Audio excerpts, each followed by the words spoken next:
araw sa inyo lahat. So, ako na naman 'to nagbabalik. So, meron akong konting i-share sa inyo about sa business. So, start na tayo. So, bakit nga ba karaniwan na yung iba ayaw ng negosyo? Lalo na kung networking. Simple lang yan. Ayaw nila mag-invite. Bakit nga ba? Dahil siguro hindi nila sure kung lahat gugustuhin yung negosyo. Yung lalo na kung networking, di ba? So, alam nyo ba na milyon-milyon ang tao sa mundo at meron pa mga pinapanganak. So, huwag kayong matakot kung mag-fail kayo or ma-reject kayo na hindi lahat sumali. Oo, hindi lahat sasali, pero meron at meron kang mai-encounter na magkaka-interesado dyan sa ino-offer mo. Parang nagtitinda lang ng taho.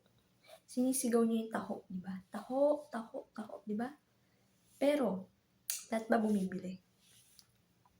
Hindi, di ba? Karaniwan yung iba ayaw ng taho, di ba? Pero may bumibili. Pero yung nagtataho, kahit na walang ganong bumibili sa kanya, sinisigaw pa rin yan, sinisigaw yung taho.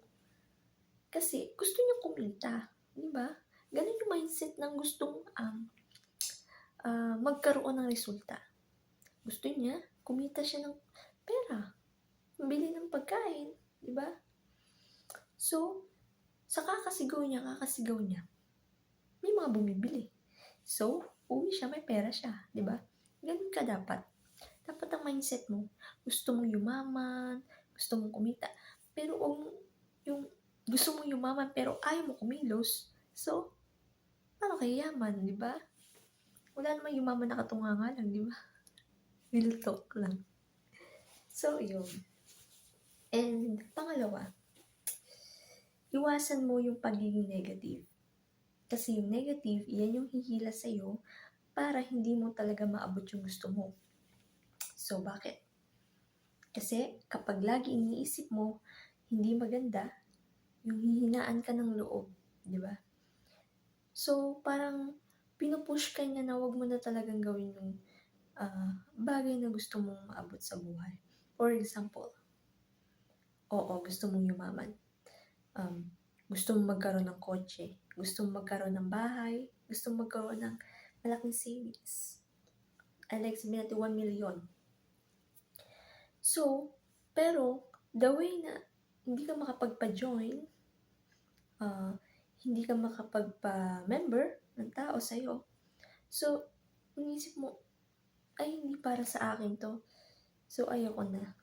Diba? Negative yun. Dapat ang lagi mo lang iisipin, marami pa akong ma-encounter na gusto ng opportunity. Marami pa yan. Hindi lang isang tao sa mundo, milyon-milyon. Ganun dapat. Mindset ng payaman. Ganun. At ang pangatlo, gratitude. Karaniwan narinig natin sa mga networker yan, di ba?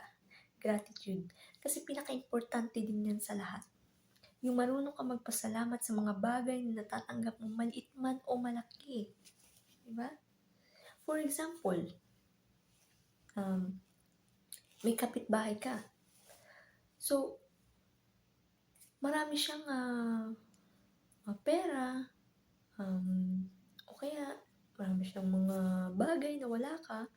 So, shinare niya sa'yo, pero hindi malaki yung binigay niya. For example, binigyan ka niya ng 100 pesos. Example lang. Hindi ka nagpasalamat. Binigyan ka pa nga, di ba? So, ano ibig sabihin nun? Hindi gratitude yun. Walang gratitude. Dapat, magpasalamat ka pa rin. Kasi, binigyan ka niya ng 100 pesos. Di ba? Sa ano mga natatanggap nyo, ipagpasalamat nyo yan. At ang pang-apat, syempre, ang faith. So, ang faith, paniniwala mo yun sa sarili mo na makukuha mo yung gusto mong maabot, diba? Lalo na kay Lord. Dapat marunong ka sa kanyang magtiwala. Kasi siya yung nakakaalam lahat ng mga challenges na pwede mong makuha or ma-encounter. Wala naman ibibigay yan na hindi mo masusolusyonan eh. Lahat yan may solusyon. Yun.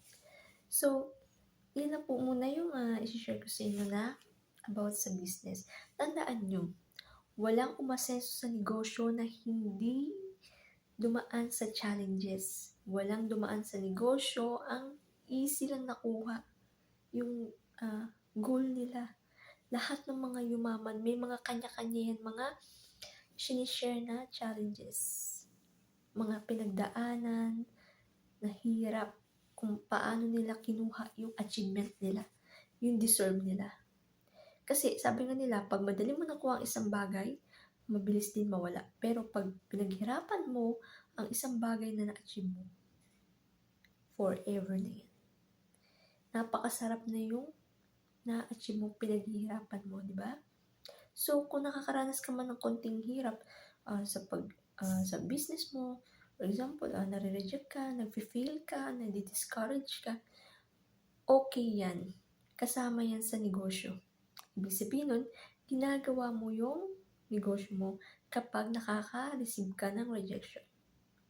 Kung ayaw mo ma-reject, simple lang. Huwag mong gawin yung business mo. Pero huwag ka din umasa na aasenso ka. Dahil ang tao na hindi marunong tumanggap ng rejection, walang makukuha na resulta. Tama? Kaya, yun lang po. Maraming salamat po sa inyo, sa mga manonood din ng views ko. Pasensya na kayo kung medyo cheap yung pag-i-explain ko kasi bago na din ako sa YouTube. Ito, simple lang yung mga video ko. Yun lang. Thank you. God bless.